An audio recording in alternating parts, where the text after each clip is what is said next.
I know you love earning travel rewards and cash back, and that's why you're going to love Rakuten. With Rakuten, you can earn cash back on everything you need to book your dream trip, hotels, flights, rental cars, experiences, and more, while still booking through your favorite travel sites. And don't worry, cash back can be earned on top of earning the credit card points and the hotel and airline loyalty points that matter most to you, depending on how you make your booking. Plus, with Rakuten, you can also earn cash back on groceries and other purchases like electronics, pet supplies, and more. And the best part, you can join today for free and start earning cash back on top of your travel rewards. Go to Rakuten.com or get the app. That's Rakuten, Rakuten. Rakuten, the most rewarding way to shop. This episode is brought to you by TaxAct. Don't do your taxes alone. Join TaxAct's National Admin Night. Admin nights are social gatherings for getting through your to-do list. So get ready for a night of fun, finding deductions, and filing taxes with TaxAct, where you can file your federal and state return for just $49 through April 8. Let's get together and get them over with. Visit taxact.com/admin-night for details. So let's go down to South America, the continent with the fewest number of countries, only 12.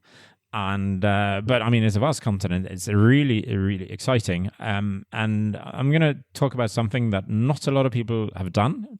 Okay, I know that's a bit unfair, but you will hear the follow-up to that in this episode with Gunnar Garfors, who is my friend and the first person to travel to every country in the world twice. So when he shares a list of up-and-coming destinations around the world, I don't take it lightly because he has been to all of these places. And the goal here is to help you identify those destinations you might want to get to before mass tourism arrives in the coming years. And I know you're going to love this. It's all about upgrading your bucket list here on the Zero to Travel podcast this week.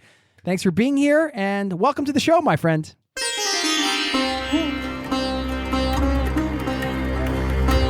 You're listening to the Zero to Travel podcast, where we explore exciting travel-based work, lifestyle, and business opportunities, helping you to achieve your wildest travel dreams. And now your host, world wanderer and travel junkie, Jason Moore. Hey, it's Jason here with ZeroToTravel.com. Welcome to the show, my friend. Thanks for hanging out, letting me bring a little travel into your ears today. This is the show to help you travel the world on your terms, to fill your life with as much travel as you desire, no matter what your situation or experience. And there is nobody else I know that has filled their life with more travel than our guest today. He actually shares an estimate for what he has spent on travel, going to every country in the world twice and then some. I swear, the dude travels so much, I think he's going to be the first person to go to every country in the world 3 times. I don't know. You'll hear about his upcoming book project, which is really interesting, and we got to record this interview in person for you. And as I said at the top, when Gunnar puts out a list of destinations to visit, I do take it seriously because he is a true expert. He is on the road more than anybody else I know, and he has been to every country twice, as we mentioned, and more. So pay close attention. This is a fun one. You're going to have a blast, not just hearing about the destinations, but Gunnar's always an interesting guy to talk to, and he's got plenty of stories, and he shares a few in this episode along the way. Don't forget, by the way, before we dive in, if you want to get in touch, Jason at zerototravel.com is my email. We'd love to hear from you. This is a two-way conversation. This is a community. And I make this show for you. So if you have any feedback, advice, guests you want me to bring on, anything at all, just hit me up, leave me a voicemail, drop me an email, let me know. And if you want to get the latest episodes each week in your inbox for free, zerototravel.com/newsletter. Sign up over there. Okay, without further ado, let's slip and slide into this interview and stick around on the back end. I will share some food for thought that might help you reprioritize your bucket list. I shared this recently in a newsletter, and since we're doing the upgrade your bucket list theme this week, thought I would share this one little tip with you on the back end of the conversation. For now, please enjoy my chat with Gunnar Garfors, and I will see you on the other side, my friend. Thanks for listening.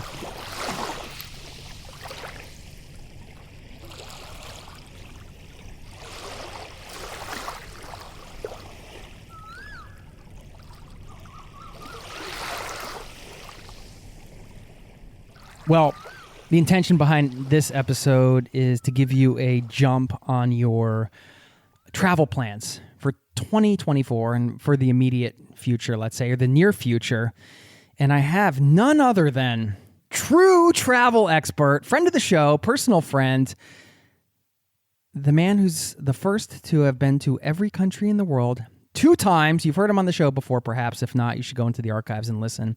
Mr. Gunnar Garfors, welcome to the Zero to Travel podcast, my friend. Yeah, you're way too kind. You're way too kind. What an introduction.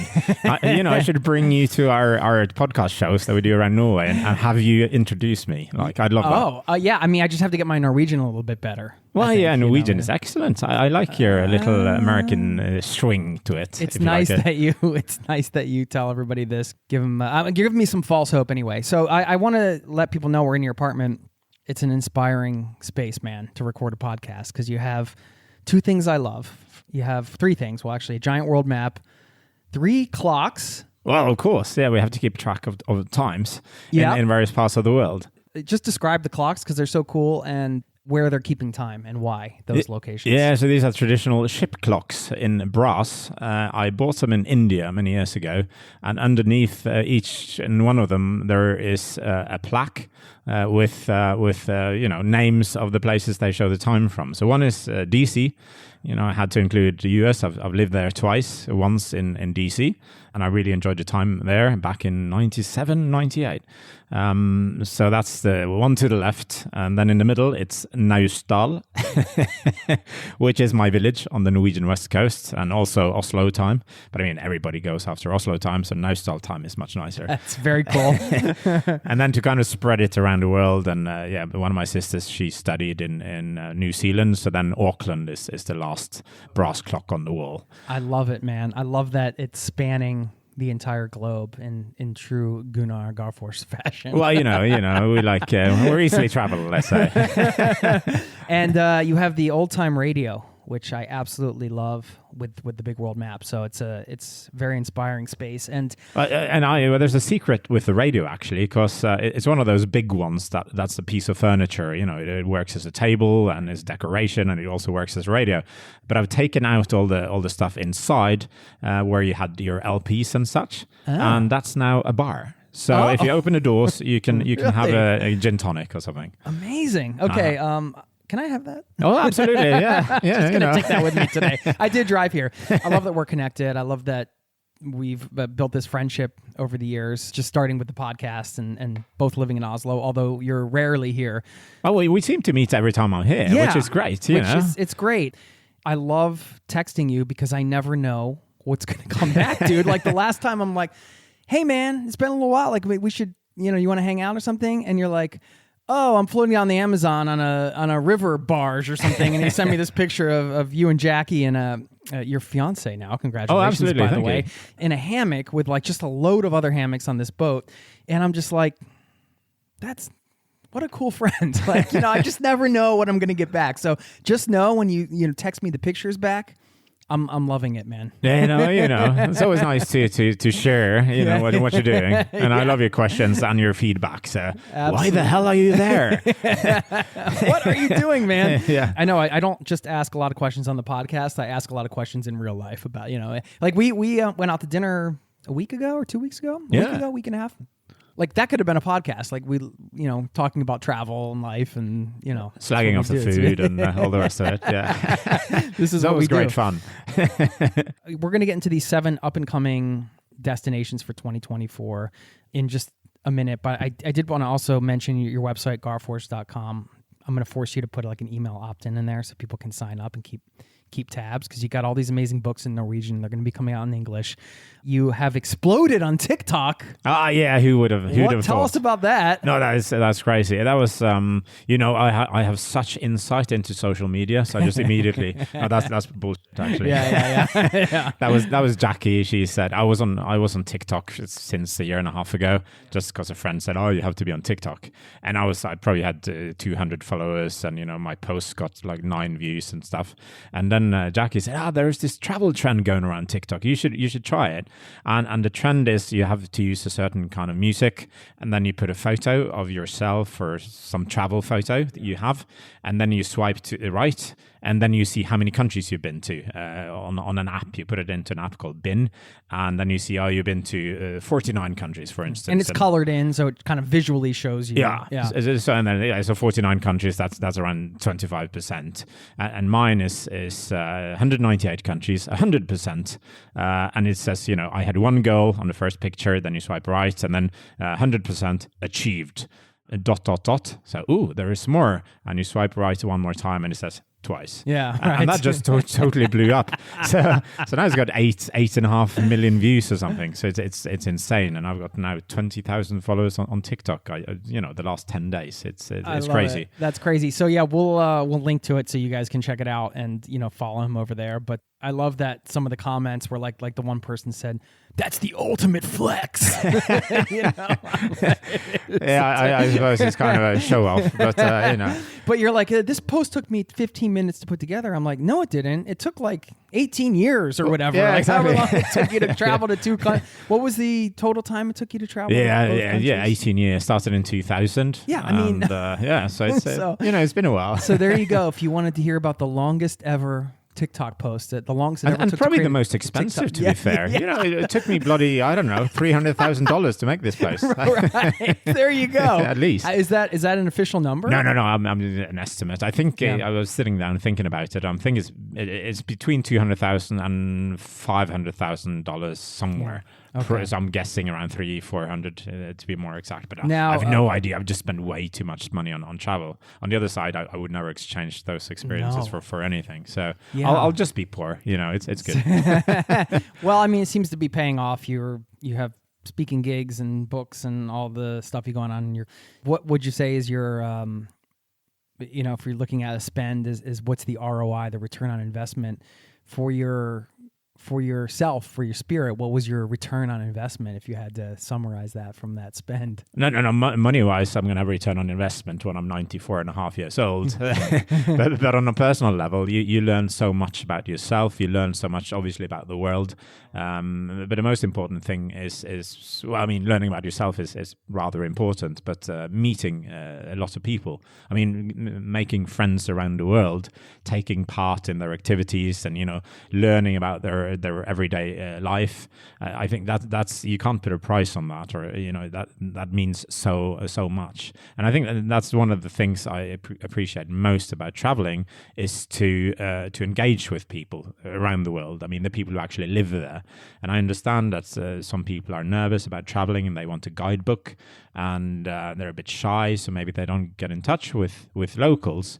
But then it's sort of all about observing. You take photos, you get loads of likes on social media, but you never engage. There's no participation there. Maybe you travel with someone else from your own country, and then it's much, because then you're a group, so it's harder to get in touch with those people that actually live there. They are experts, needless to say. I mean, if you want to do something in Oslo or in Colorado or wherever you're from, well, ask a local who lives there, who knows what the cool stuff is. Don't read a 2 or 3 or 4-year-old guidebook that was written by somebody passing through. It goes without saying, even though, of course, guidebooks can be a nice tool for some people. Yeah.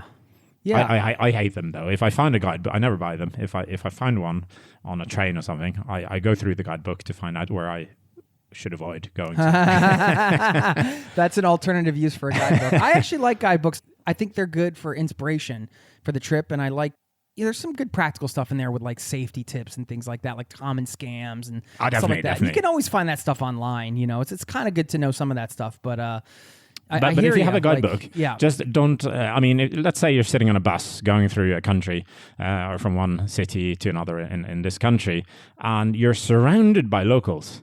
And instead, you're sitting there reading, Lonely Planet Rwanda or Lonely Planet Paraguay or something. That's like an insult to those people. I mean, there might be a language barrier, which is fair, but at least try to reach out to the locals. They know so much more than what is written in that guidebook. The Every Country in the World Twice thing, I do want to make a distinction so people understand, because this is a whole, let's call it a subgenre of travel, like traveling to every country and ranking people and how much they've traveled and things like that. And that's That's all well and good, but as we were talking about before we were recording, some of those people are just, driving through, we use an example of a guy that drove through 10 regions in one day just to kind of check the boxes.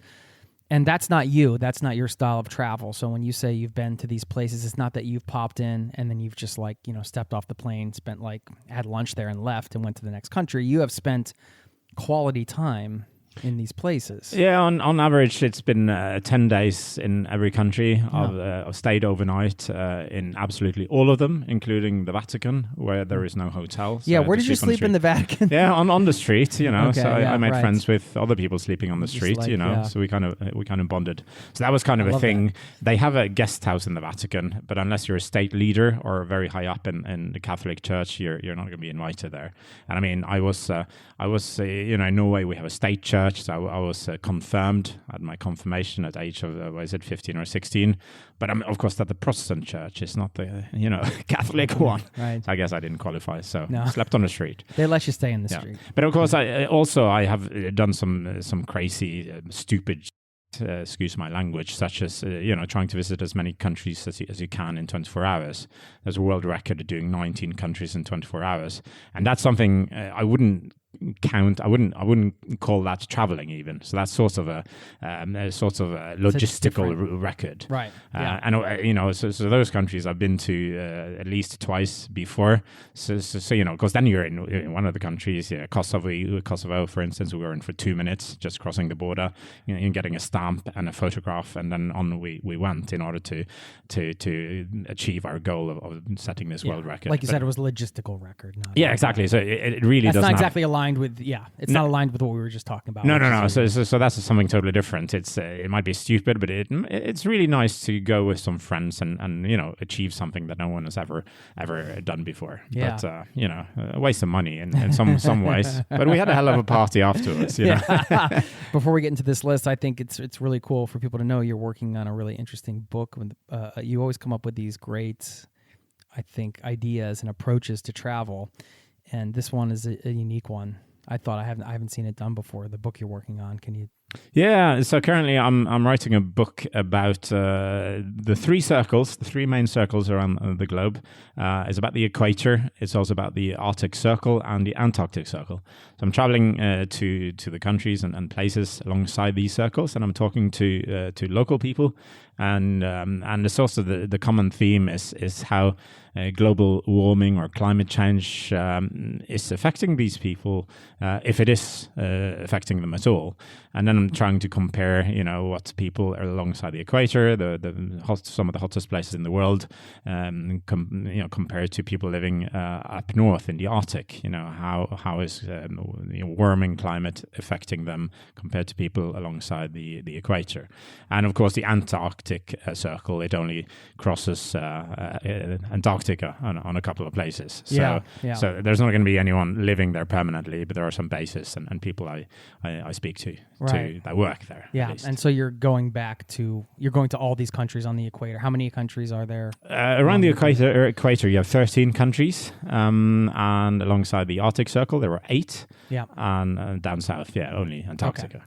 So, I mean, all of this is to say, as you can hear, clearly a travel expert, as I said in the beginning. So this list isn't just, coming out of some random research on the internet or whatever. This is like real world travel experience. You are the most traveled person I know, and you are the person that's traveling the most out of anybody I know. So I was really excited that you took the time to put this list together. And I guess we should just frame it up a little bit. When we say up-and-coming destinations, what does that mean to you? And these aren't places that maybe there's some tourist infrastructure. It's not like nobody's ever been there, obviously, but they're on the rise, let's say, in terms of a place to go, maybe a place you should get to before the masses discover it. Would that be? I would say that's accurate. And also we see that more and more people are traveling again now after the pandemic. I mean, the levels are almost back to or even higher than what they were before the pandemic. And a lot of people are traveling. They're doing the sort of the tourist route around the world. They're doing Bali and Indonesia. Even though, Bali is awful. It's so touristy, whereas Indonesia is incredible. There's so many nice places.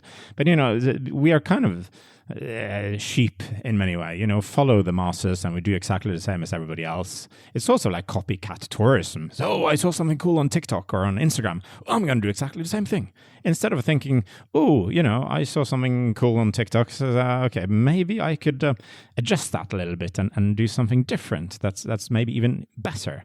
And maybe I can be, maybe I can influence other people instead of being a follower. And I see we're seeing more and more of that. More and more people, luckily, are thinking a little bit outside the box. They're growing more independent travel-wise, and they're looking for places a little bit out of the ordinary, or at least not necessarily countries, but regions or islands or mountains or rivers or whatever. And we're seeing some countries that are investing a lot of money in infrastructure, and that's good in many ways. It's bad in some other ways, but it's all about being balanced. And we're seeing over tourism in so many places, which is really bad for almost everybody involved, locals and tourists alike. So I think it's good to spread tourism. We're also talking about money here, the incomes of a lot of people. So let's spread this out to more communities and help them grow. I think that should be one part of traveling. We'll get back to the interview in just a moment.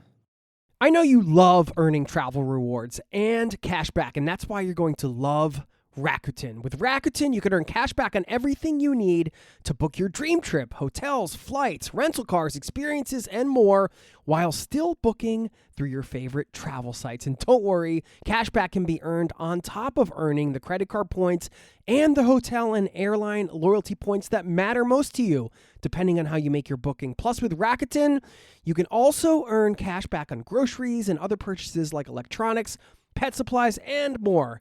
And the best part, you can join today for free and start earning cash back on top of your travel rewards. Go to Rakuten.com or get the app. That's Rakuten, Rakuten. Rakuten, the most rewarding way to shop. This episode is brought to you by Redfin. You're listening to a podcast, which means you're probably multitasking. Maybe even scrolling home listings on Redfin. Saving homes without expecting to get them. But Redfin isn't just built for endless browsing. It's built to help you find and own a home. With agents who close twice as many deals, when you find the one, you've got a real shot at getting it. Get started at redfin.com. Own the dream. Now, back to the show. Obviously, all these places are changing and evolving constantly. And to kind of get the jump on some of these places, in real time, you can hear people tell old war stories like, I remember when I was, in Costa Rica in the 90s or whatever, and it's so much more established now. But, and people say, I wish I could have been there then. That would be cool. Well, listen up, because these are those places now that in 10 or 20 years, people would be like, it would have been so cool to go there then. Let's get into it. Where do we start? I know you haven't really necessarily ranked these, but we might have a bonus one too. Well, we talked about that. I don't know all of these. I heard you guys talking about them. You were kind of brainstorming the list, but I didn't catch all of them. So this is kind of new to me, which is cool. But where do you want to start, man? You design this as a little trip around the world? Yeah. I mean, that's kind of the nature of your podcast, right? You take people around the world. It's in Norwegian. We can link to it, but... Yeah, most of it is in Norwegian. We have some episodes with English-speaking guests. Okay, we'll link to it. Let's start in your neck of the woods in North America. Ooh. Oh, yeah. The USA? Up-and-coming destination? Well, exactly. I only said North America. I didn't say the USA. There are 23 countries. We say USA. USA. Yeah, we automatically think... No, I'm kidding. I've heard about this. Yeah. You're engaged to an American now, so you understand. When we met, and that's 1 year ago tomorrow, actually. Oh yeah, wow. Yeah, so we're having some, Annie. And so we got together and fell in love and everything. And I told her, I was never going to go out with an American, and she said, "Why's that?" And she said, "Me neither." So she's in the other room, by the way. Oh yeah, I know. She's listening. No. I've lived in the United States twice, and I have a lot of good American friends. But also when you look at, let's not get into politics too much, but one of your political parties has gone absolutely off the rails. And I really don't appreciate that way of what your country have let's say, grown into, or let's say fallen into maybe. It's so divided in many ways, and human rights are being, let's say, challenged. Lots of weapons all over the place, mass shootings, and I don't really appreciate that half, or that 25% of the United States. Right. Maybe I should leave it at that. Understood. Well, I mean, yeah, it's. I do live in Norway, Gunnar. Yeah, absolutely. So say no more. All right, North America. North America, yeah, one of the 23 countries in North America. Now, we have a country that's relatively touristy, or it has tourist pockets at least, the Dominican Republic. But I would like to suggest to go to the northern coast of the Dominican Republic. It's amazing for kite surfing. There's brilliant beaches, lots of really good restaurants. You have oysters, you have seafood, you have vegetarian dishes, lots of good meat. So there's something for everybody there. Language-wise, there's no problem in Dominican Republic. Most people speak English, even though Spanish is their official language. But I mean, stay out of the touristy cities like Punta Cana. On the east side, Santo Domingo, the capital, also nice. But I would still recommend the northern side of the country. Yeah, okay. And you guys as a were bonus, just there, right? Sorry? You were just there. Yeah. I was just there as well. Yeah. On the way to South America. Jackie's father lives in Dominican Republic, and so he showed us around and some hidden gems around the country. And if you want something more, let's say, something more adventurous, do check the updates on the security here. But Haiti is next door on the same island, and there are lots of security issues, especially in Port-au-Prince, the capital. But Haiti as well, an incredible country. So that's sort of a bonus if you would like to venture outside the Dominican Republic. Yeah, we talked a little bit about this at dinner, meeting the in-laws for the first time, or one of the in-laws. Yeah, I guess that's his new title, isn't it? Yeah. What happened when you told him that you were gonna go talk to some guerrilla warfare type of people in Colombia? Oh yeah, that's right. Yeah. So I told him. Yeah. So Mike, yeah, we're going to South America. Yeah. Wow, I like South America. What are you doing there? No, well, I'm researching this book. So I'm going to interview this guerrilla leader in Colombia. With my daughter? Well, I'll keep her safe. And, so, and then I can't remember the next 2 hours. He beat the shit out of me. Oh, really? Yeah. Kind of. Yeah. No, we're still friends. Yeah, okay. I think. Yeah, okay, yeah. You're still allowed to get married. Well, Okay. apparently, yeah. That's great. Great kickoff. Dominican Republic, Northern Coast. Yeah, and but the good thing about some of these other places you can fly into is that you can find some cheap flights going there. So even Punta Cana, even though it's all the way on the East Coast, you can fly in there if you find a cheap flight, get a rental car, or use public transport. Although the buses aren't great all over the country. But look it up. Most people will fly into Santo Domingo. You can fly into Santiago, which is very near the north coast. You have Punta Cana, and you have a couple of other airports, international airports. Yeah. Okay. Cool. So that's also some budget potential saving tip as well. Indeed. All right. What do you got next? Yeah, let's go down to South America. Do you need a bite of your pastry, by the way? I know we're drinking coffee and eating pastries here. And well, you brought pastry. Yeah, that's amazing. No, it's just what you guys bake some or something. But, yeah. If you need to take a break and get no, sugared up, go I'm ahead. good. I had some sugar. I want you to get through this. Can't you tell? Some sugar and coffee. So it's always needed to get us going Absolutely. in the morning. So let's go down to South America. The continent with the fewest number of countries, only 12. And but I mean, it's a vast continent. It's really exciting. And I'm going to talk about something that not a lot of people have done, but we're seeing a growing number of foreigners actually traveling with local transport on the Amazon, the river. Yeah. And this is something you can do.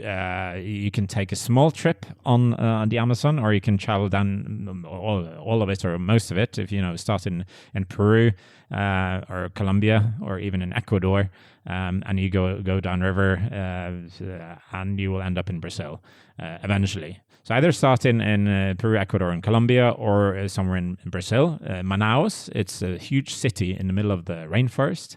It's sort of half. It's 1/3 or 2/3. We're looking on the map here. 2/3 downriver, approximately. Around 2 million people living there. So you have international flights. So you can get cheap flights going in there. And from there, if you travel downriver, you will eventually get to the Atlantic Ocean. Yeah. Okay. Of course, traveling downriver is faster than traveling upriver for obvious reasons.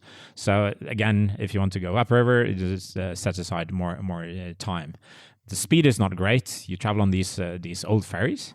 You need to bring a hammock, or you pay extra, and you can have your own cabin, air conditioned, and all the rest of it. But if you want to meet the locals that travel this way, you should definitely stay in a hammock. On the top of the boat, they typically have a bar. And we were there on a Friday and a Saturday, and it's really happening in the bar. We were sitting next to two girls. She was just reading a book, and a couple of hours later, she was really snogging this other guy. So there's apparently a place where you can hook up. Find someone. Yeah, not much privacy, because when you sent me the picture. When you say there's hammocks up there's not much space in between them. How many hammocks do you think were?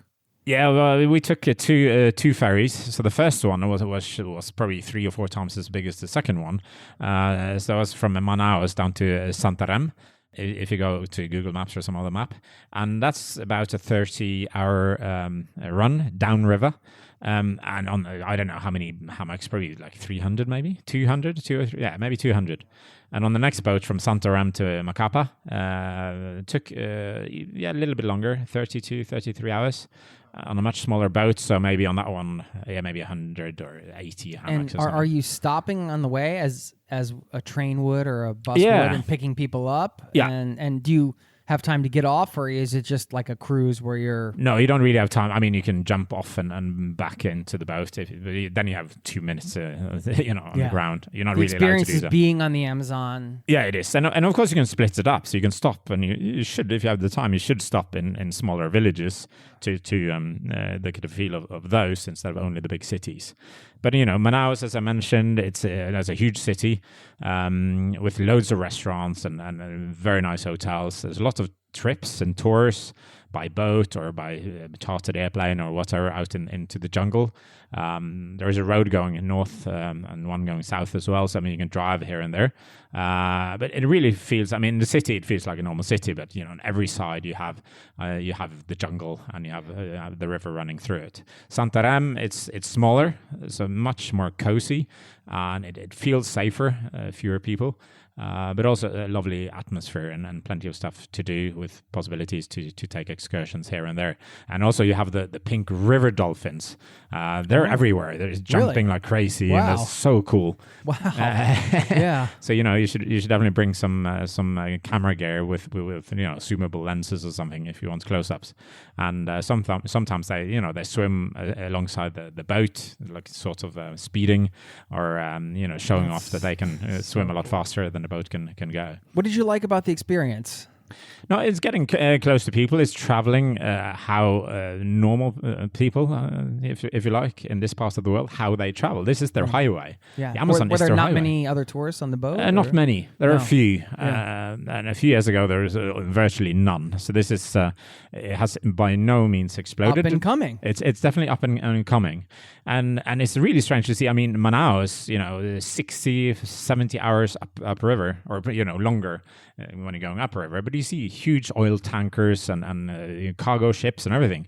I've gone all the way from the Atlantic and all the way up to Manaus. It's really a big river with a lot of traffic, and just seeing this and experiencing this, and preferably you should be stopping a couple of or several places alongside along the river.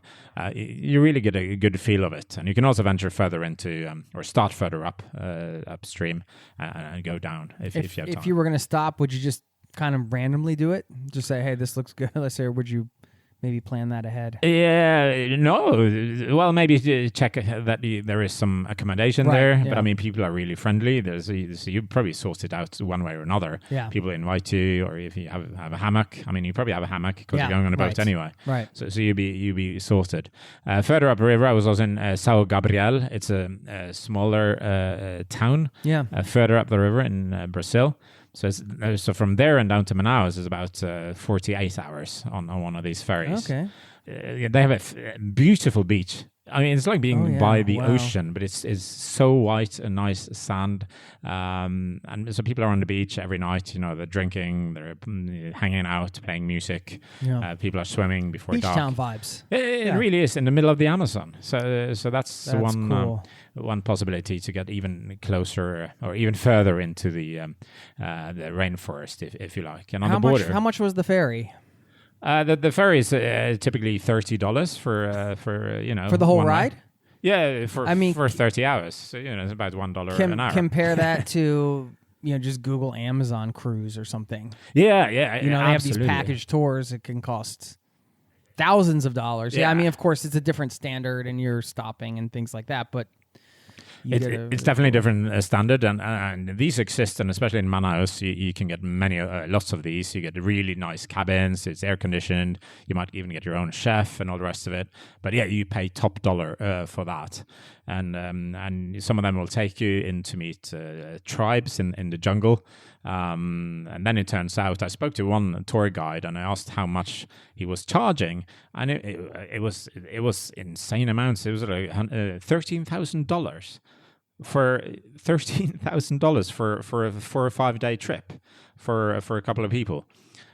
Which is to me relatively insane. And then he showed me some photos of the tribes, and some of them are, but these you're not going to be able to meet because they live too far in and they don't really want visitors. But the tribes you're being taken to, they have houses that are similar to our houses. They will possibly show you some more traditional houses which they don't really use anymore. They wearing clothing like us, like Manchester United shirts or right. or Red Sox shirts or something like that. And so they seem exactly like us, but they live in the jungle, and you pay top dollar to come visit some of these. You need permits to be able to visit most of the tribes there. If you don't speak Portuguese, then you really need a guide to sort this out for you. So that, of course, can be one reason to pay a lot of money, maybe. Yeah. There's some things in travel that I feel there's certain things that I'd love to experience, but I would like for them to happen organically, and if they don't, that's okay too, kind of thing.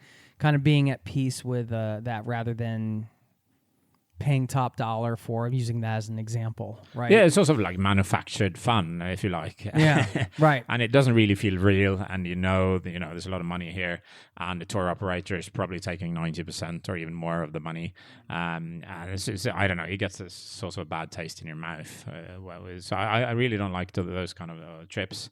But to many people that might be the only way to meet locals. In São Gabriel, I was there just coincidentally. I was there on the annual tribe party, and all of the different tribes, or not all of them, but I think there are 23 tribes around São Gabriel.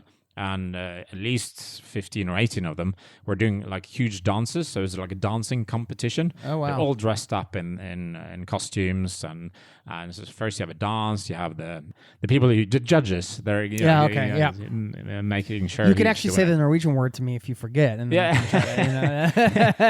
Domarana. Yeah, there you go. So that was incredible. And then afterwards you had live bands on stage. That was outdoor. and people are drinking and huge barbecues and all Very this sorts of festive and just very festive. So I got in the middle of this thing. So I met loads of people from different tribes. And again, as I said, they look exactly like us. The skin color a tiny bit darker, but clothing-wise, exactly like us. And they're driving cars. They're living in normal houses or flats, most of them. But we have this notion, this romantic, nostalgic notion that all the natives in the Amazonas, they live in huts in the middle of the rainforest. Very few of them actually do. And then at the end, we went off in Macapa. It's actually on the equator, very close to the Atlantic. And there you have, if you're into sports, you have a stadium, a football stadium, and on the middle line of the field, that is exactly on the equator. Really? It is. Wow. It's fantastic. That's so cool. So you have one team defending the northern hemisphere, and you have one team defending the southern hemisphere. Wow. So we want to check this out because I like kind of quirky stuff like this. Yeah. Sure. I mean, it's and what makes the world interesting, right? Absolutely. to know that there's a soccer pitch somewhere right on the equator. That's and there's a big, spectacular. there's a place. There are thousands of spectators. There's a place, seating for thousands of people. Yeah. And there's a lot of planning gone into this. They've really been thinking it through. Yeah. I just love this. Incredible. So, and you can walk in. There are no gates or anything. You can just walk in. And of course, I had to run around the mid-circle a few times just as Sure. Northern Hemisphere, Southern Hemisphere, Northern Hemisphere. You become like a 10-year-old kid. Yeah, well, it's happens a so lot is with it me. winter on one side and summer on the other side? If you get cold, you just kind of migrate over to the other side of the stadium. So if you stand one foot in the north, one foot in the north, 1 foot in the south, and I'll stop with the bad jokes. Well, okay.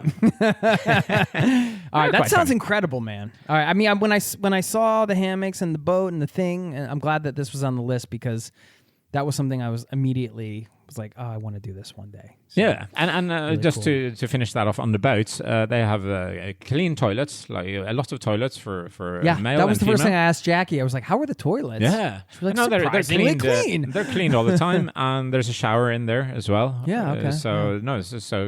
Staying clean, so to speak, it's not a problem. No. So it is very hygienic and it's totally fine. And if you want to, you can have, but that's much more expensive. Like it's probably 5 or 10 times higher. The price is 5 or 10 times higher than a hammock. But then it can get your own cabin with your own bathroom and all the rest of it. But then you don't really hang out with the others. Right. You don't meet them.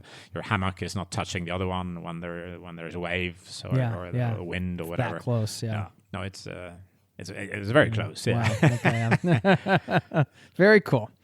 All right. What do we have next? Well, let's cross the Atlantic, shall we, and go to Africa, Namibia. And I think Namibia, it's a very exciting country. It's you have some of the highest or even the highest sand dunes in the world. It's good for extreme sports, parachuting and hang gliding, going, what do you call it, snowboarding on sand. A lot of possibilities for that. It's a very developed country. It's safe. A lot of us go to South Africa, but Namibia it feels and is much safer and also very well developed. You have possibilities there are national parks, a lot of sand, but you also have national parks in the north.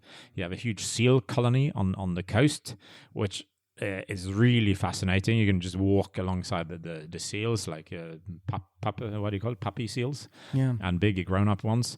But the smell is awful. Yeah. They're they have so an cozy. Interesting smell, huh? There's seals, and you can smell them from a ways away. Absolutely. Yeah. But they're so cute, though. You can take so many amazing photographs, and it's so nice for the people watching those photographs that there is no smell functionality with photographs. It smells awful. Smell-o-vision hasn't been invented. So you just have to throw away your clothes afterwards, or throw them straight into the washing machine. Otherwise, you will not make any more friends, in Namibia. But it's a great country, and if you want to, you can also cross into Botswana. It's great for safaris. It's less known than the most famous ones: Tanzania, Kenya, and South Africa. Some amazing safari possibilities in the neighboring country. Yeah. But Namibia, a top spot. You have Windhoek, which is in the middle of the country. It's a nice capital, but alongside the coast, you have Walvis Bay and Swakopmund are two small towns that are quite nice to hang out at. Yeah. Hang Okay. out at. And pretty easy to travel around. Yeah, absolutely. I mean, I'd probably recommend getting a rental car or hire a car with a driver. You can get those, just ask around, and you get good prices on both of those. Okay. Yeah, I just read yesterday about Namibia. They have, I think it was only 2.5 million people in the country, so it sounds like it's very spacious in that way. In terms absolutely. of, not a lot of not a lot of congestion. Not a lot of anything really. Yeah, right. but the people there, they're very friendly. You also can see penguins in Namibia. Yeah. Wow. So they occasionally migrate that far north. Most of them are typically based outside Cape Town in South Africa. So it's also easy to combine. If you go to South Africa, fly in or take a bus from Cape Town or elsewhere in South Africa. So it's an easy country to get to. That makes another great point, is that if there's a sort of a high level place of interest that a lot of people travel to, like Cape Town, you can piggyback something like this onto a trip like that and have those experiences at an up and coming destination, but still have part of your trip somewhere like that, Cape Town, if you wanted to go see that. No, for sure. And I mean, a lot of people want to see Cape Town. It's a wonderful city. I've heard it's amazing. By all means. And the same, we mentioned Bali earlier. Yeah. Okay, so you really want to go to Bali. Okay, if you really want to go to Bali, go to Bali. But okay, maybe 2 or 3 days and then explore elsewhere in Indonesia instead of hanging out there for 2 weeks. Yeah. So I think, always think this way. If everybody goes to Bali or everybody goes to Cape Town, okay, take a hint.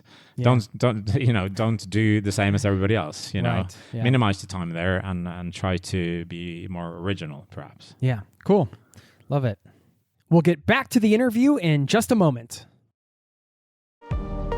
This episode is brought to you by Fandango. People say fans are too distracted these days, but the truth is, when a great movie hits the screen, you show up, you stay glued, invested, part of the story. And without fans like you, there'd be no cinema magic, no shared moments. So head to Fandango.com to get tickets, stream, or rent or buy top movies and series.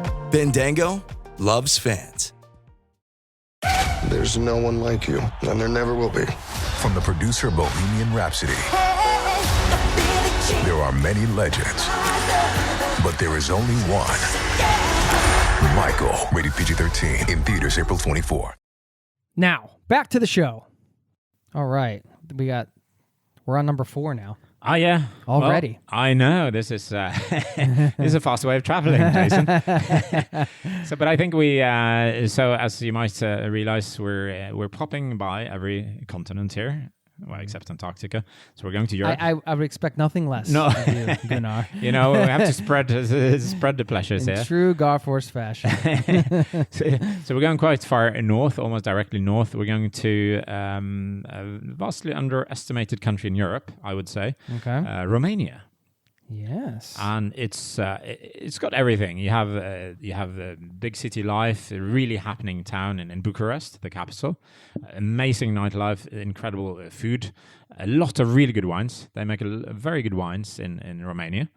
Nobody's even heard about Romanian wines, or most people haven't, but there's a lot of quality there. You have Dracula land, if you know, Transylvania, with incredible mountains, fantastic scenery, so many possibilities for hikes. You have old castles, including the Dracula castle, known from the novel. And you also have beaches by the Black Sea. There are beautiful beaches as well. So Romania is a country that's got everything. It's got a bad reputation lately in several countries around Europe. You have people from the Rom community. Not all of them are from Romania, but they're typically begging in a lot of European cities, and there's some petty theft that's associated with them. I'm not saying they are committing this necessarily, but that's the reputation they have. So typically a lot of people think that this is Romania. But Romania is so much more, and it's a truly fantastic country to go to. Do you have like a special memory from? Well, so I have 5 friends of mine and me. We have this what we call travel club, and so this is great. Yeah. This is a great idea. This is one people can steal. No, it's copyrighted actually, so you cannot do this. No, so we have this. We just it's not very original, maybe the name, but we just call it the travel club. Yeah. And the first rule of travel club: do not talk about travel club. Right. So I'm breaking the rule Already. right now. Like the Fight Club. But there are 6 of us, all good friends. We used to work together back in the days at the Norwegian Broadcasting Corporation, and we all like to travel. So we decided to travel once a year, but we wanted to do it a bit differently. So every year, one of us is in charge. And all the 5 others have no idea where we're going. We put some money into an account, or into the account of the leader this year, and he will then sort out everything. So we meet wherever, we typically meet in the airport in Oslo. Once we went by train, we went to Sweden, so we had to meet at the train station, and then we're told we're given boarding passes or whatnot, and then so we're going to, in this case, Romania. So that was my trip to Romania. And so we met in the airport, and I gave them boarding passes. There were no direct flights. You organized this one. I organized the Romanian one. So we met them in the airport, and there were no direct flights to Bucharest from Oslo at the time. There is no. So I gave them boarding passes to Vienna. And then I gave them the second part of the boarding pass, Vienna, Baku in Azerbaijan. And especially one of the guys in Travel Club, he really doesn't like countries he hasn't really heard about, including Azerbaijan. And he almost wet his pants. He was he's like, Baku? Where's Baku? No, it's Azerbaijan. So he kind of freaked out. So of course, when we landed in Vienna, and then we go, transit, and they're looking on the screen. So where's the flight to Baku? And I said I had to sort of tell them, now we're not going to Baku, we're going to Bucharest. And the nervous guy, the sight of relief could be heard all over Vienna. Austria was like a big atomic bomb, or the opposite of that. Echoing through the canyons. Absolutely. Yeah. So we went to Bucharest. We hired a car. We went to the Dracula Castle in Transylvania. A lot of incredible food in Bucharest, and had a great time there. Nice. I love that travel club concept. If anybody's listening and want to steal that with their group of friends, it's just it's something exciting about packing up for a trip that you have no idea where you're going. It is. We have a word for this on the west coast in Norway. We call it a blue trip. Yeah, okay. So I don't know why it's called a blå tur or blue trip. Yeah. But that's what it's called. So typically people do this within Norway or within their city or wherever. So you go and you typically have good food, good drinks, but we've taken it a step further. And it's a really good excuse to meet, and we have to set aside one more time during the year. And that's typically around Christmas. So we call it the Christmas party, and that's when we decide on the date. Because, people have kids and wives and all the rest of it, dogs or whatever. Right. And, so we have to find this one weekend or long weekend where we can magical, actually...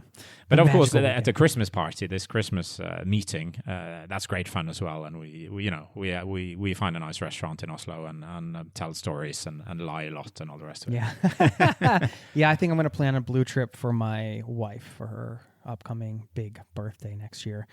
Yeah, I can't. What's the big birthday? Can't mention it. 40th. Oh, yeah. I can't mention anything about it here, but I got some ideas. I'll have to talk to you about it offline. But we did it once. She took me to. I was really annoyed because I was in Norway at that point for I don't know how long. I'd been back and forth for like a year or two, And it's fun to go to a new country that you'd never been to, and I still hadn't been to Sweden. Oh, wow. I'm just like, this seems ridiculous. How have I not been to Sweden? I got to go take a trip to Sweden at some point.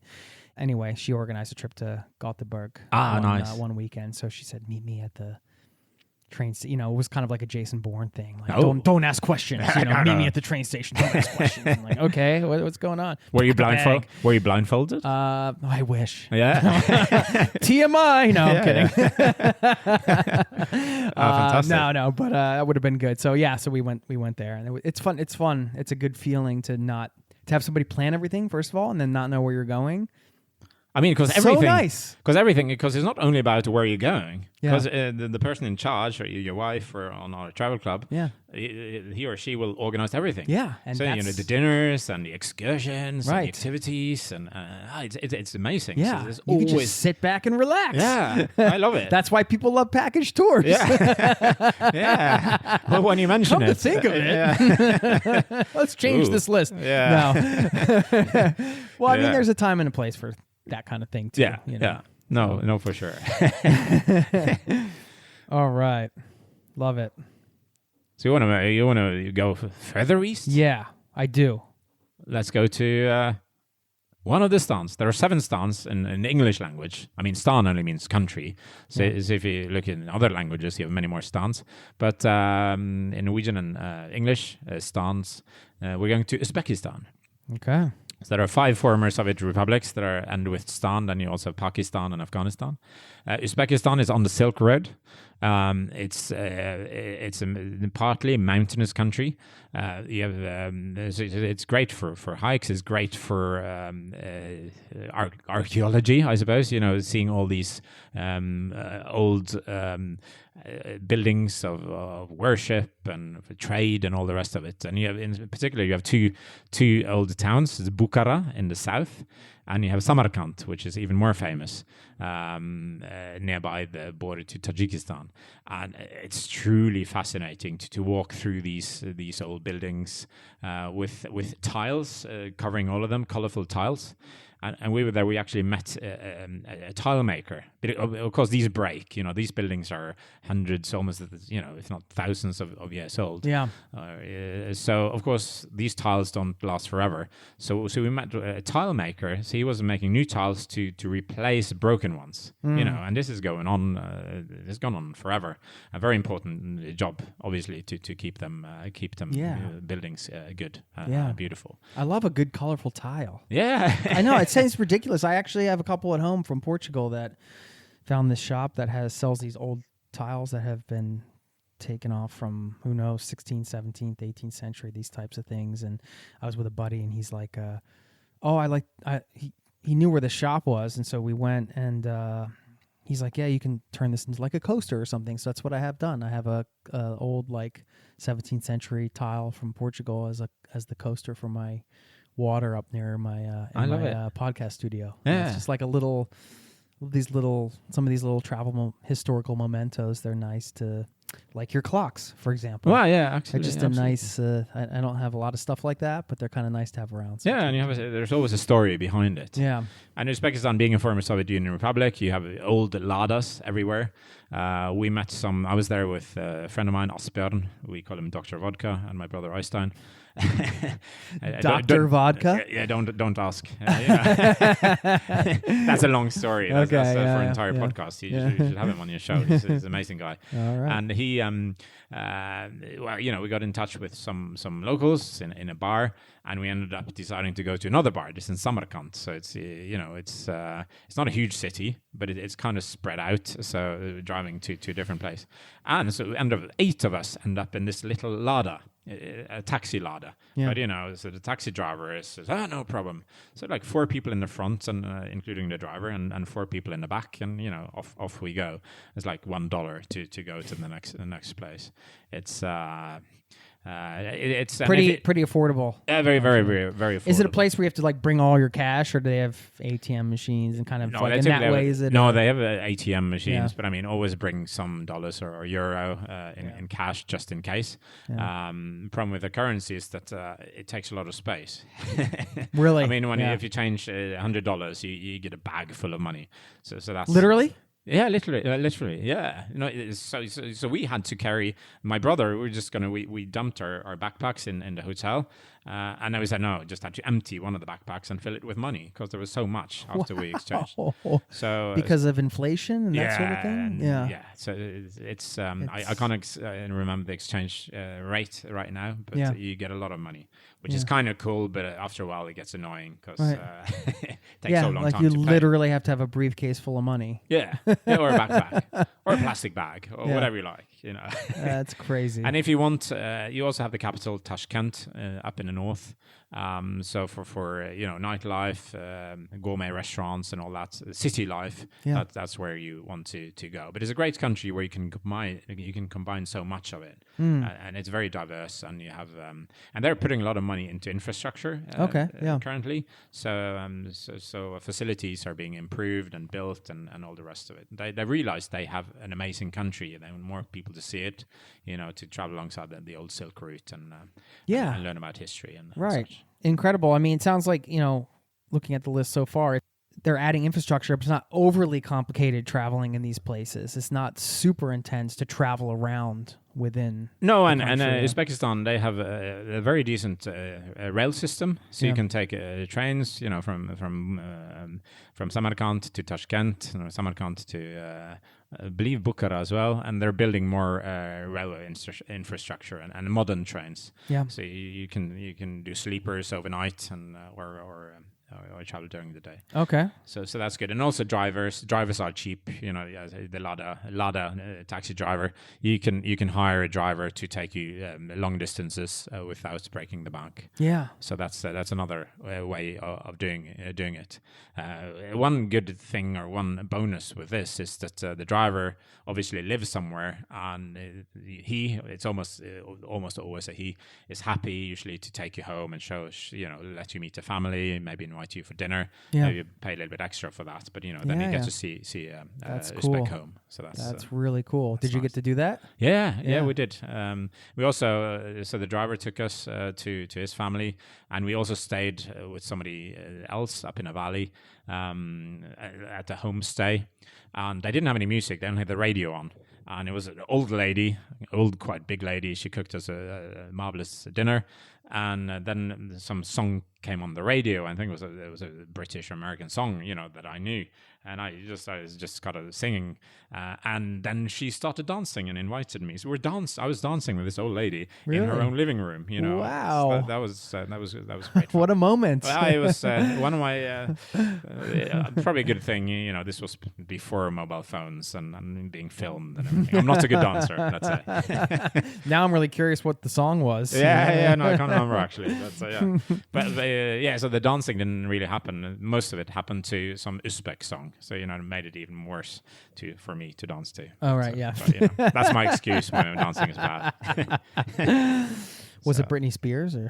It might have been. Yeah, you never know. It might have been before her time. I can't remember. Right on. All right, what a list, man! This is awesome. Okay, we got 2 more on this list. Yeah, we do. And we're going to stay a little bit longer in Asia. We're going to go further east, naturally, going to go to South Korea.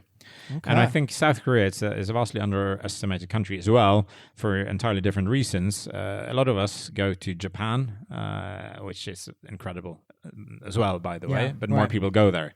So South Korea is similar in many ways. They really cherish, what should I say, invention and thinking forward. You've seen they have their Oscar winner. They're really influencing popular culture. The big brands. Squid Game. Loved Squid Game. Yeah, Squid Game and the Parasite. Game. That was intense, man. Yeah, and this goes worldwide. You have Gangnam Style with Psy. Right, yeah. A lot of culture. Lots of culture, but also, technology. You have Samsung and LG, you have Hyundai, cars, Kia. So they're really influencing the rest of the world. Yeah. So they have the modern parts of it, but really also cherish their history. So you have lots of temples, you have ruins, you have houses and buildings that are hundreds and hundreds of years old. So Korea is really an up and coming place. Seoul is probably my favorite big city in the world. They have everything. Really? Wow, that's saying a lot. Yeah. There's various very distinct. What should I say? Parts of town, or neighborhoods. And so one is it's the young student kind of vibe. You have one that's the party vibe. You have one there's a Gangnam in the song Gangnam style, which is it's sort of the not the industry, but look at the business hood with the expensive restaurant, really nice restaurants and all the rest of it. So it's every hood is sort of competing. They want to be the coolest neighborhood in town. So there's always innovation going on also when it comes to restaurants and food and so it's like a healthy competition that's really raising the bar for everybody. And when it comes to hotels and all the rest of it. So and in Seoul you have what you call a motel, which is really it's a love hotel. Because most Koreans, they live at home until they marry. So, you're in your 20s, you're in your 30s, you still live with your parents, and you don't really want to bring your boyfriend or girlfriend at home, or at least maybe your boyfriend or girlfriend, but maybe not your date or whatever. Right. So, therefore, you go to these motels and you hire nice, cheap rooms. They're really stylish because, I don't know, there are a lot of fetishes out there, I guess. So, you can hire a Roman room, you can have a Roman-style room, you have like being inside a taxi or in a school bus or in a spaceship. Have you taken one of these rooms? Wait, I know your no. Yeah, fiance's in the other room, so I don't know. Maybe that was many years ago with an ex-girlfriend. But I mean, these are everywhere, and they're cheap, and they sound shady, but they really aren't. And it's a way for locals to meet and hang out and do whatever they want. It's part of the culture. It's not like a place where you're taking illegal. Whatever. No, absolutely. Absolutely. I get what you're saying. Most of those are not bookable online, though. But so you will see them everywhere. Okay, So that's a good way to find it. You kind of have to know. So it's a good way to find a cheap place to stay. Okay. But so and you food? have Seoul. Fantastic food. Yeah. I've heard the food is incredible. There, it's one of my favorites, and you can get it super spicy. I'm really into spicy food. Are you? I love it. Yeah. And Korea, they have some of the spiciest food on the planet.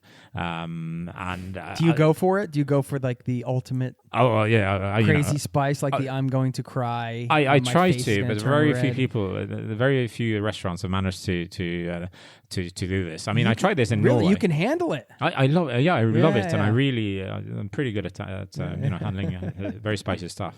So here in Norway, I go to an Indian restaurant and I ask for the spices you can get. And typically it's vindaloo, but phal is much, much more spicy. But wow, you want phal? And we're in an Indian restaurant, and yes, can you please do phal? Yeah, we will try. And they come out with the sauce, the phal sauce, and and then suddenly there were 8 people around the table. There are the waiters and the chef. They want to watch me eat. Was it here in Norway? In Norway, yeah. Really? And they're like, and there's a friend of mine. He was there as well, and he also likes spicy food. So he takes a little bit of it. And he's like, "Well, bloody hell, that's hot." And I say, "I take a little. It's okay." So I just take several spoons of it and just eat it. And the chef like, "Wow!" Like this is like the first person coming off the street that could handle like a real. I think so, but even spice. This was not spicy compared to what you get in Korea or proper Indian, let's say an Indian restaurant in India. Yeah. But my friend, after the meal, we were waiting outside for him for half an hour. He was in the bathroom. Really? So I don't know. He was struggling a bit. So from the spice? From the spice. No kidding. So no, I do like spicy food. And in that context, South Korea is amazing. You don't have to have it spicy, obviously. If you don't like spices, you ask for a very mild one. Yeah, so I had a friend visiting here, made him some dinner, and he was almost puking because I had a tiny bit of pepper, normal black pepper on his food. So there is different levels of tolerance. It's so fascinating to me that we all have the taste buds. We all have a tongue. We all have like the same biological setup, but that people can like and dislike so many different things, and people can handle spice and other people can't. It's really strange. But I mean, it's the same thing with what kind of foods we like or what kind of music we like. We all have ears, but we listen to totally different music, for instance. Yeah, it's just I don't know, something about that is like it's touching your tongue. I don't know. Anyway. But also, let's because primarily been speaking about Seoul, but also in South Korea, there's so many other places. I mean, you have another big city, Busan, down southeast, which is wonderful. And if you travel around, there's fantastic infrastructure, loads of fast trains, easy to rent a car or whatever. So there's so much to see. You have the islands on the south coast. There's a small town there, Mokpo. It's an old fisher village that's now grown into a full-size town with small idyllic islands outside. South Korea deserves weeks and weeks, if you have that much. And also you have the most the busiest air route in the world is from Seoul to Jeju Island, which it's a Korean island south of the mainland Korea. And this is where all the Koreans go on holiday. Really?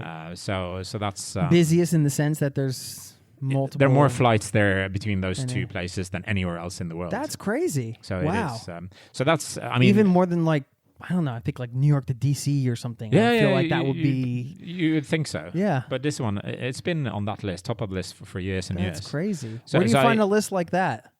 Oh, I don't know. I can't remember. You know all these... I don't know. You just esoteric facts of... Yeah, but if you wonder something, either you ask or you put it into a search engine and you sort of find it. There's always someone that's really on top of these things.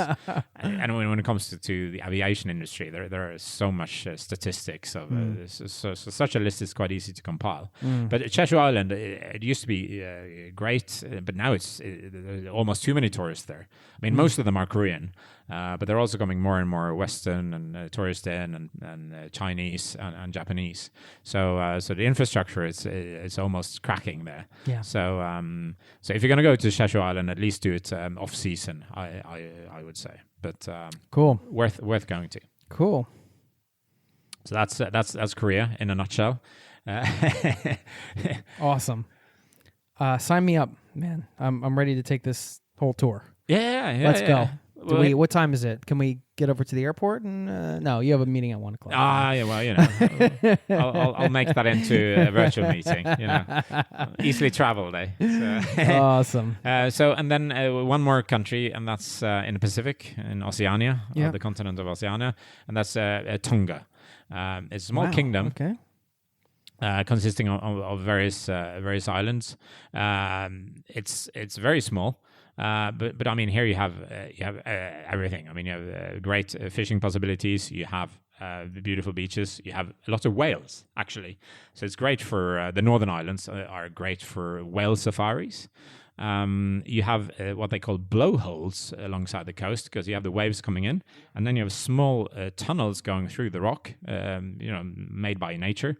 And these tunnels, when the waves come in, they pressure the water through these tunnels, and then the end of the tunnels go straight up into the air. So it's sort of like I love a good geysers, blowhole. It's something about the sound. It's a sound that it puts you into a trance. Yeah, it does. I love it. It's so fascinating. Yeah. I was there on my own. I'd rented a motorbike or a moped, whatever. They gave me a bike helmet, which was, if I crashed with a bike helmet, like a bicycle helmet. So if I crashed with that one, I would have been dead anyway. But I drove out there, and they're quite remote, some of these blowholes. And I was there for hours. Yeah. Just watching them and listening to them. And it's so cool. It's amazing. But Tonga, they're also known for their feasts, their barbecue feasts. So the average size of a Tongan is relatively large. Let's say that they like their meat. But it's a wonderful country, also relatively off the beaten track, I would say. Yeah. But a lot of people they go to Oceania. Its typical stopover is Fiji. Obviously Australia or New Zealand, but you would be the rare tourist in Tonga. Not many people go there, so you'd be among the relatively few tourists. Yeah, there's a bit more of and more infrastructure, but is it becoming more popular? It's becoming more popular, but it's still not super popular. Yeah. So it's and they have very decent hotels. Not huge ones, but semi-big ones. They have guest houses and all the rest of it. So Tonga is great. You easily go there from New Zealand, Australia, or Fiji. So I mean, again, if you're going to do the same as everybody else, go to Fiji.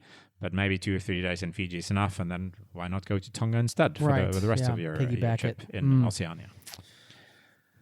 Sounds incredible. Is it tough to get around the various islands, or you have local small planes that will take you there. Oh, really? They don't Okay. cost too much. Boat-wise, then that's more regular. You go down the harbor and talk to people, and there will always be a boat. On most days, there will be boats going up. As far as I know, there are no passenger ships, so you sort of have to haggle with with the cargo ship people to get hitchhike up there. So that's certainly possible. Cool. Wow. So that's almost around the world, I guess. I mean, yeah. And from there you go back to the US and Dominican Republic, and that's around the world for you. Whew. Are we making any pit stops? I know you had a bonus one in here. Are we gonna talk about? We're gonna save that for another list. Yeah, well, that's up to you, Jason. I don't know, man. Well, maybe we can share it, and then we can tease out another list idea we were thinking about bringing into a future episode, and you can let us know if you want to hear it. How about that? That's a tricky one. What is this one? No, okay. So, of course, everybody has heard about and seen photos from the Maldives. Yeah. And you have all these resorts, and the photos are incredible, and all the rest of it.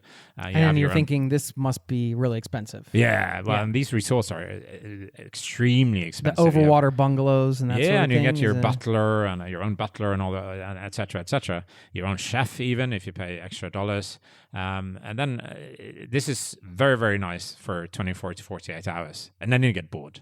Even if you're there on your honeymoon and then, you have your bungalow, you have your private beach and all the rest, and just paying so much money.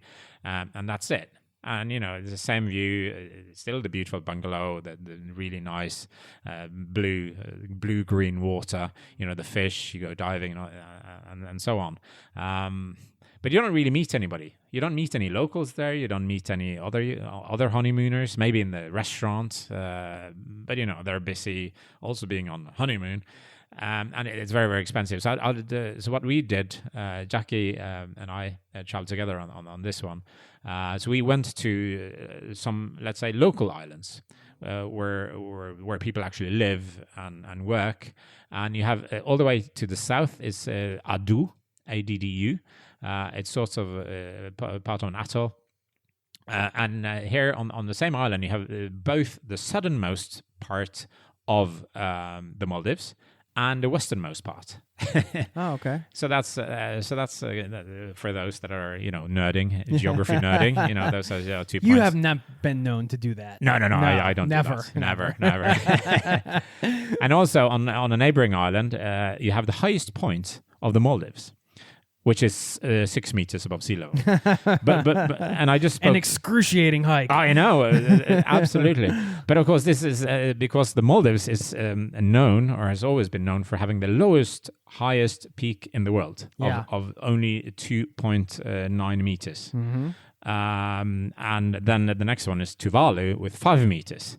And then the Maldives didn't want to have the lowest high point anymore, so they expanded it. They put loads of rocks and dirt and planted palm trees and everything, and made it 6 meters. So it's higher than Tuvalu's. And then I talked to this geo nerd yesterday, and he knows all the highest mountains in every country in the world. Off the back of his head. Really? And okay. I told him about this, and that doesn't do it. It has to be proper. It can't be man-made. Okay, yeah.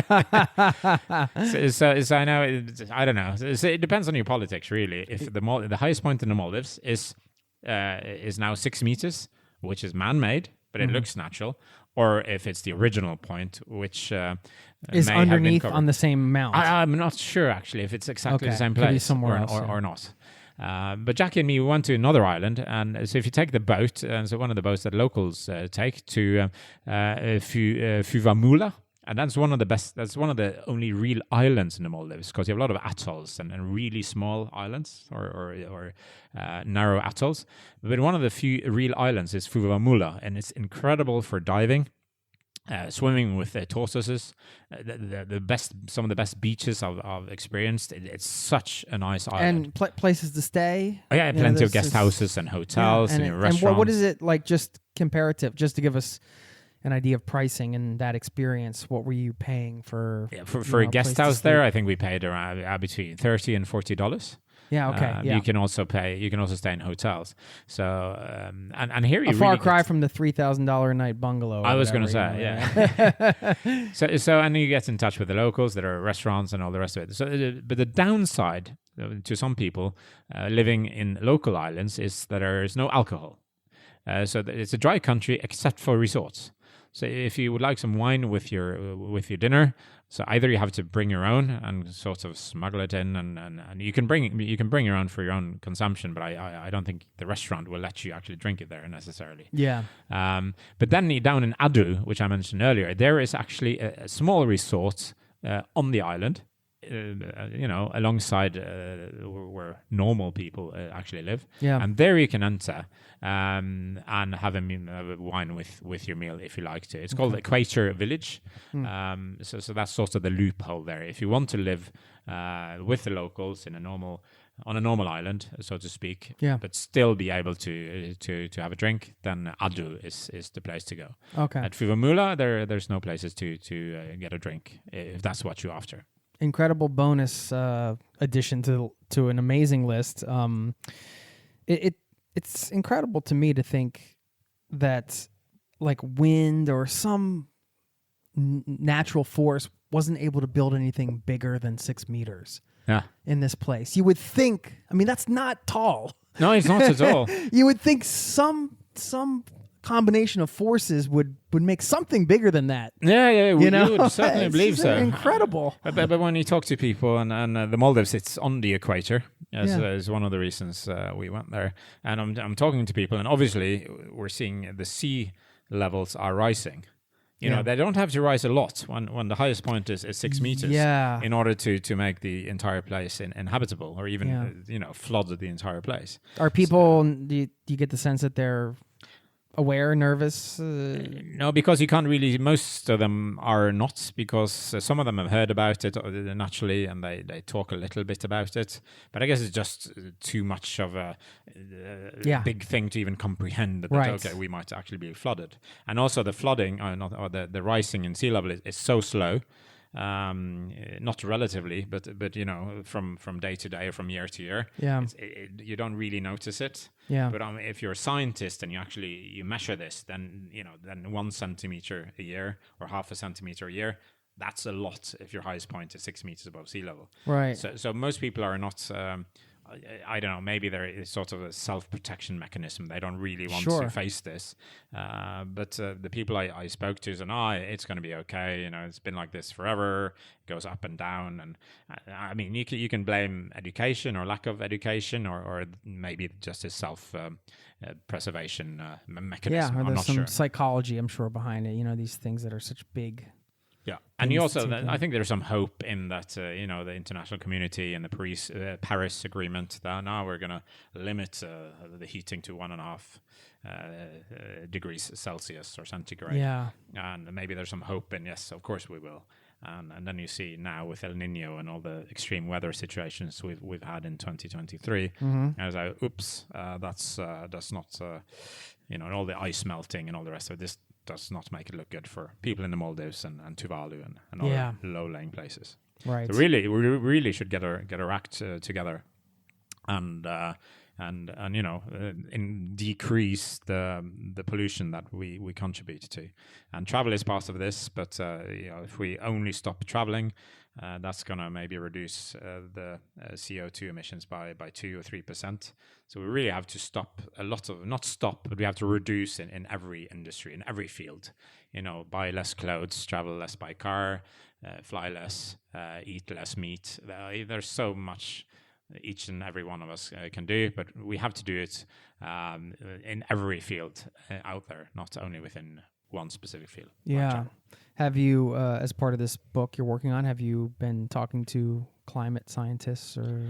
Yeah, I have been in touch with some climate scientists, but at the same time, this is a book about the people living in these countries. Yeah. Because if you talk to scientists and you read the news, you will get a new report every week, probably 9 times a week, saying something about the climate. It's going to hell. It's not going to hell. It's going really to hell, and so on and so forth.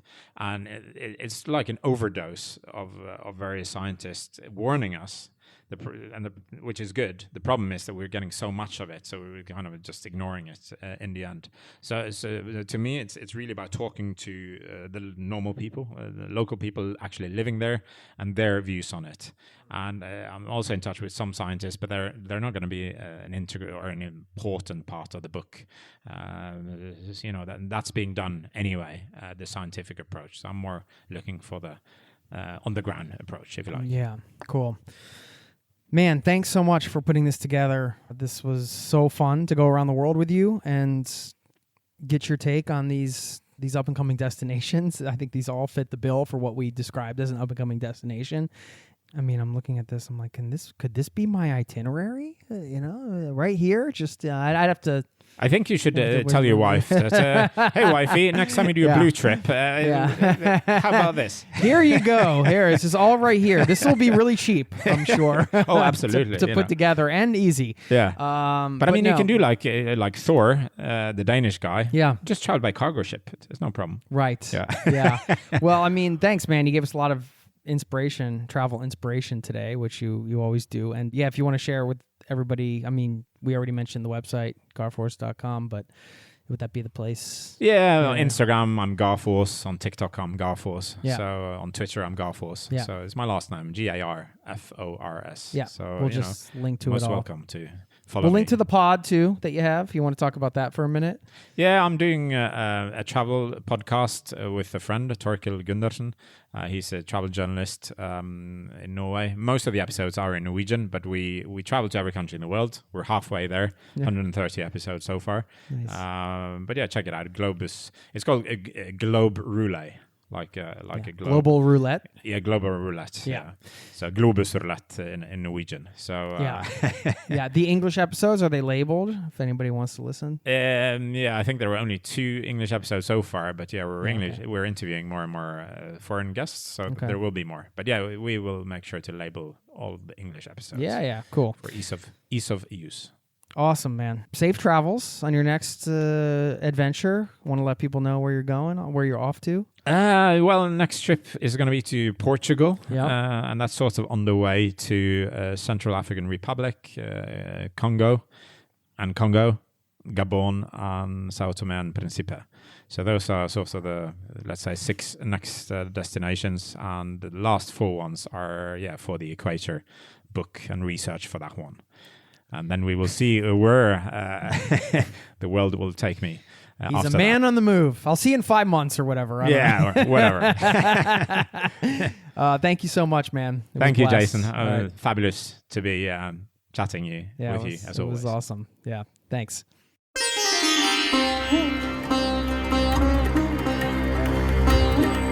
There you have it. What a blast. And I can't wait to have Gunnar back on the show again. As I mentioned, we have other episodes with him in the archives. If you liked that one, you might enjoy diving into some of the other ones. I'm going to leave you with a quote in a moment. First, at the top, I mentioned a hack for prioritizing your bucket list, something to consider. I have mentioned it before on the show and in my newsletter, but since we are doing Upgrade Your Bucket List week here at the Zero to Travel podcast, I thought I'd throw this out there. You could always take a look at the destinations you want to visit and prioritize them based on the stage in life you are in. So I'm a family man right now.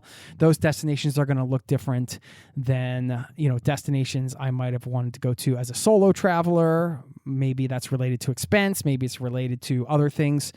It really just depends. And the one thing I always say to people is, if you're younger and you're listening, really prioritize the physical challenges you want to do. If you want to go climb Mount Kilimanjaro, you want to do these big physical challenges, it's not like you can't do them at any age, but of course it gets harder as you age. And so if you are younger and you're listening to this, definitely prioritize those more adventurous physical types of experiences that you want to have, because you can always have the other ones later. I mean, that's one of the reasons, although there's plenty of physical adventures in places like Australia and New Zealand, it's a fairly easy place to travel around. And I've been saving that for a family trip or something later in life. And, you can get into a whole debate on should you save trips for later in life or not. Not necessarily. If there's a place you really want to go. But if there are certain physical challenges, I should say, and experiences you really want to do, you might want to prioritize them based on am I healthy now? Can I do this now? You never know what's going to happen later. So just wanted to throw that out there as a kind of off the cuff tip to share as we close this out with a quote. I mentioned that Gunnar is a man on the move. He's one of these guys. He moves more than anybody I know. So I looked around for a quote about being on the move, and I found a couple that were fun, and I'll share them with you. One is from Anonymous. I tell you what, Anonymous has had so many profound quotes over the years. Must have been an incredible human being. I'm kidding. I know. It's not a comedy podcast. That's why. Okay. This one. You can't move to the next chapter of your life if you keep rereading the last one. There you go. And one more from Martin Luther King Jr. If you can't fly, then run. If you can't run, then walk. If you can't walk, then crawl. But do whatever you have to do to keep moving forward.